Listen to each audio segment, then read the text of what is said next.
Economic Affairs Minister Ivan Vrdoljak confirmed that the CSEC refinery will resume production and processing already in April, when its storage facilities will once more be filled with crude oil.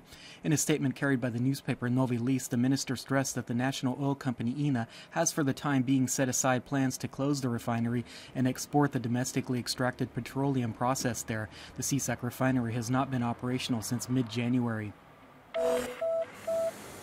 The aluminum processing plant TLM has a new owner as Russian businessman Igor Shamish purchased a majority share package from the preceding owner. The contract was signed in Zagreb yesterday, but the details have not yet been divulged, although it is assumed that the new owner has assumed all of the company's liabilities. Trade unions representing the plant's employees welcome this change in ownership and hope that production will soon be relaunched, as the plant has been lying idle for months now. Shamish is otherwise considered close to the Kremlin and was once in the running to purchase the steel mill in Split. Parliament is currently debating proposed legislation governing referendums and the holding of two referendums, one that would decide whether or not to grant concessions for Croatia's motorways and the other on outsourcing of public sector jobs. Trade union representatives met MPs in front of Parliament this morning, asking them to announce dates for the referendums immediately instead of filing a request for assessment of their constitutionality with the Constitutional Court. The In the Name of the Family initiative has accused Croatia's National Anti-Corruption and Organized Crime Office, known as USKOK, of colluding with the country's political leadership. USKOK filed charges against Zagreb Mayor Milan Bandic for seating booths and printing flyers free of charge for the initiative, which is deemed an abuse of office and a misappropriation of funds from the city budget. The initiative's leader, Željka Markic, claims that there is nothing irregular about the city of Zagreb sponsoring its activities, adding that this is a practice in other cities and that the mayor has discretionary authority to approve sponsorships in much higher sums. She concluded that this is a form of political pressure being exerted through state institutions.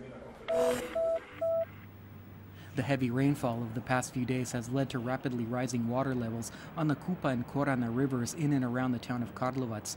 Both rivers have spilled over their banks at places, and flood defense measures have been in effect since last night. Firefighters are building temporary sandbag embankments at places near Karlovac, while pumps are already in function where homes and other buildings have been flooded.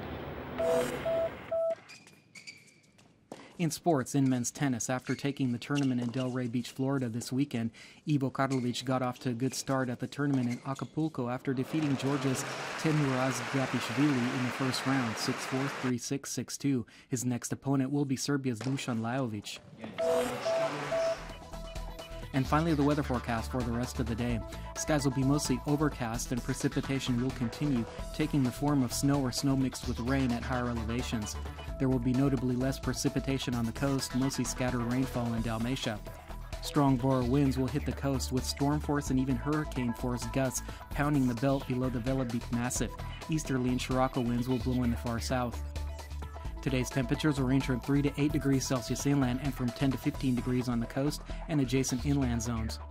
Precipitation is expected to subside in inland regions tomorrow, and skies should clear up by day's end so that drier and slightly warmer conditions after a frigid morning will prevail.